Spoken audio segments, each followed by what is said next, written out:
Bom, e agora a gente conversa sobre o sistema prisional no Brasil com a advogada Carmela Gruni, coordenadora do projeto Direito no Cárcere. Né? Boa noite, seja bem-vinda, Carmela. Boa noite, obrigada pelo convite. E também com o Dexter e o Afroex, que vão falar da sua experiência. Pois estavam lá dentro para falar sobre o sistema prisional brasileiro marcado pela superlotação.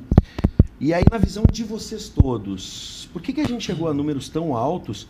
E já trago uma perspectiva, tem muita gente que diz que no Brasil se prende muito mal, já que uns dizem que se prende mal e outros dizem que se prende pouco no Brasil. E a gente está vendo as cadeias superlotadas. Como é que a gente pode entender essa equação? Eu acho que a grande questão é que as pessoas querem ter um resultado de se sentir seguro, mas não se preocupam que políticas que antecederam para que essas pessoas que hoje estão dentro do sistema prisional ou que estão praticando um ato ilícito estão nesse caminho para que elas estejam encarceradas ou estejam praticando crime. Então, essa é a questão. A gente tem um país com alto grau de desemprego, com uma CLT desmontada, uma legislação trabalhista toda dilacerada, Constituição Federal sendo violada, desde a Lei de Execução Penal que não é aplicada, né? Porque, na prática, aquilo que hoje a gente faz com um trabalho voluntário deveria ser para todos. Né? E as pessoas querem números. Quanto que é a reincidência? Quanto que a gente, para tratar de reincidência, a gente tem que possibilitar uma condição mais digna para essas pessoas. Então, não existe resultado se não tiver trabalho. Essas máximas, rapazes, de que se prende... Primeiro, se prende pouco no Brasil, e a gente está vendo as cadeias superlotadas, e a questão de que alguns especialistas falam que se prende mal. Por exemplo, no combate às facções no tráfico de drogas, né? A gente vê sempre o pessoal do baixo escalão e nunca os cabeças. Enfim, como é que vocês veem isso? Na verdade, esses números já eram esperados, né? O 509 volta 20 anos depois e a gente analisa que... falar da matrícula, né? A minha era 117.187, agora já passou de 1 milhão. Só que essas pessoas que estão falando que se prende pouco ou se prende errado são pessoas desinformadas, porque está aí os números, né? É só pesquisar. E a questão das prisões, eu acho que ela poderia ser... Ontem nós tivemos um grande debate sobre o caos do sistema prisional e a ressocialização lá na OAB do Rio Grande do Sul. Mandar um abraço aí presidente Ricardo Breyer, e, enfim, todas a mesa lá dos direitos humanos, mas a conclusão que eu cheguei, também tinha o juiz, né? Sidney Brizuska. A conclusão que eu chego diante dessa problemática é o seguinte: uma pessoa que vai presa por sonegação de imposto ou por corrupção, ele não é bandido. E a lei também já encara de uma outra forma. Tem até um número, se não me engano, eu estava conversando com os advogados, eles falaram que o valor de 20 mil reais, de repente, numa sonegação de imposto, que também é um crime, uma corrupção que você vê aí que a corrupção ela acaba quebrando os cofres públicos, e um bandido que é apenas a pontinha do iceberg, que está ali vendendo uma droga, porque a droga ela vem como?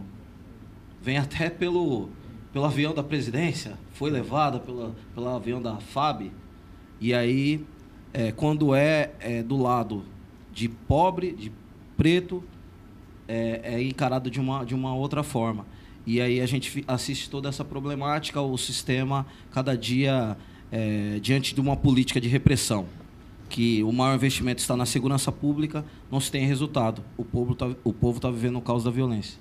Dexter? Não, eu gostaria só de acrescentar na fala do Afroex e da Carmela que no Brasil pessoas se interessam pela prisão do outro, né? Um cigarro de maconha é motivo de prisão, né? Quando que na verdade não deveria ser. Um país de primeiro mundo não é, até porque a maconha é liberada, enfim, por diversos motivos que não dá para discutir agora, a gente tem pouco tempo. Mas enfim, qualquer jovem que tenha a característica de ser um delinquente, um elemento, ele vai parar na prisão sem um cuidado de como essa pessoa vai sair, de como ela vai retornar. Não existe no Brasil uma política de reinserção dessas pessoas enfim, de reinserção dessas pessoas. Ponto. Não existe. E falar de ressocialização no Brasil, onde as pessoas nem sequer são socializadas, é muito difícil. É muito difícil, Bibi. Eu vejo dessa forma. Além de muita gente ganhar dinheiro com essas prisões. Muita gente enriquece, porque esse dinheiro que é destinado para o sistema carcerário não chega do jeito que deveria chegar, né? Chega-se o mínimo, porque não se faz nada por essas pessoas. E outra, não estamos aqui defendendo o crime, estamos falando de pessoas carentes de educação, cultura e informação. Pobreza não é sinônimo de bandidagem, de malandragem, não. Mas a vulnerabilidade, sim, com certeza. Agora, Carmela, vamos falar de ressocialização. Se fala tanto nisso, né?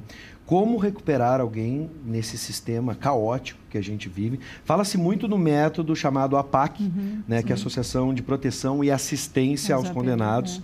E vamos explicar um pouquinho desse modelo, se tu concorda que é um bom modelo e como é que a gente pode pensar alternativas de ressocialização dentro do caos que a gente vive hoje. Eu estou pensando a curto prazo, porque a situação é crítica hoje, não dá para esperar muito.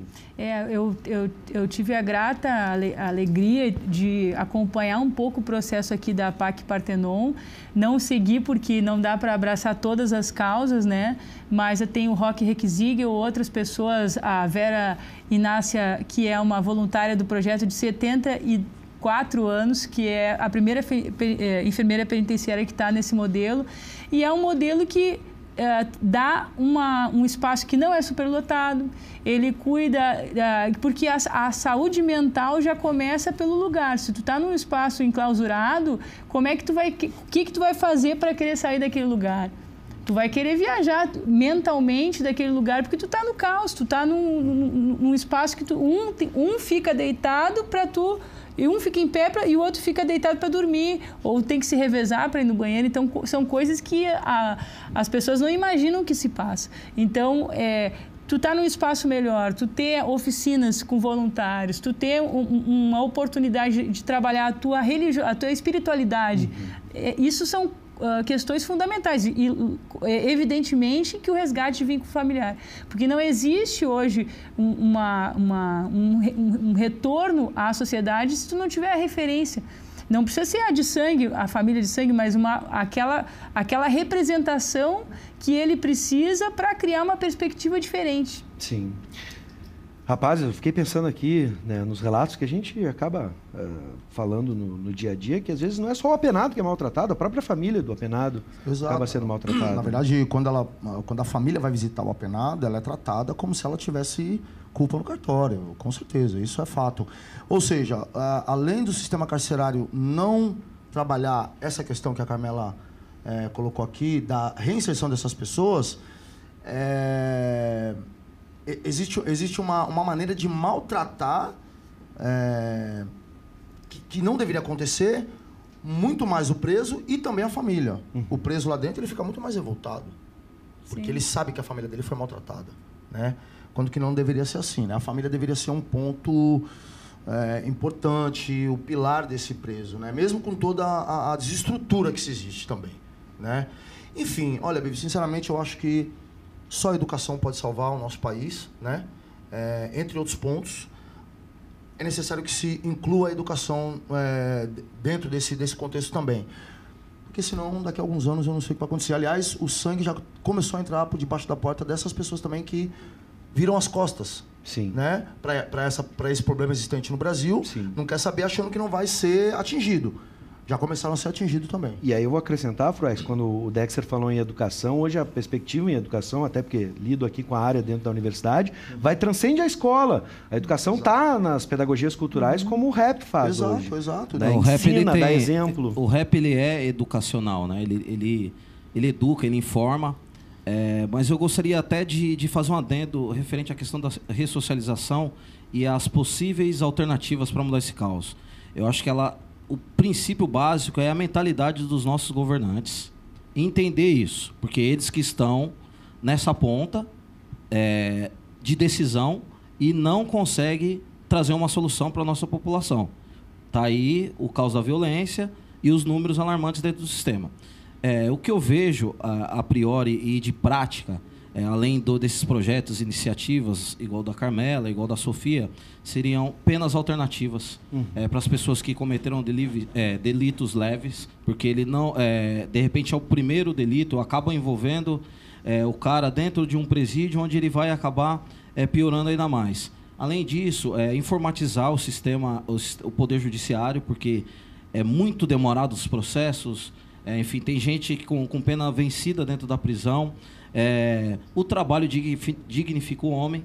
Então, a partir do momento que o reeducando trabalha, ele pode gerar uma renda para a família dele. Além disso, se for profissionalizante, ele vai pensar no futuro. E acho que são todas essas alternativas que, de certa forma, poderia dar uma amenizada, mas o requisito básico está na violação dos direitos humanos contra os próprios brasileiros, que não é o cumprimento da nossa Constituição, que é o direito à educação, o direito ao emprego, à moradia, à assistência médica. Então, o Estado peca, o Estado deixa todas essas comunidades e também os presídios ausentes. Então, por isso que o número cresce desenfreadamente. Bom, para fechar, Carmela, quem quiser saber mais sobre o movimento Direito do Cárcere, pode entrar em contato, quem quiser colaborar. Pode entrar, está convidado. A gente tem um e-mail que é direitonocárcere@gmail.com, Facebook o Direito no Cárcere, no YouTube a gente também tem uma plataforma de expressão que é Vlog Liberdade, a gente está no Instagram, Direito no Cárcere, então encontrem lá, Google. Precisamos de ajuda, não é só no presídio que a gente atua, a gente também trabalha nos abrigos de criança, em escolas públicas, porque são essas, a falta de educação está lá no perfil do detento. Ele não tem o ensino fundamental completo, ele está desempregado, desestrutura familiar. É isso aí. Muito obrigado. Obrigado, Carmela.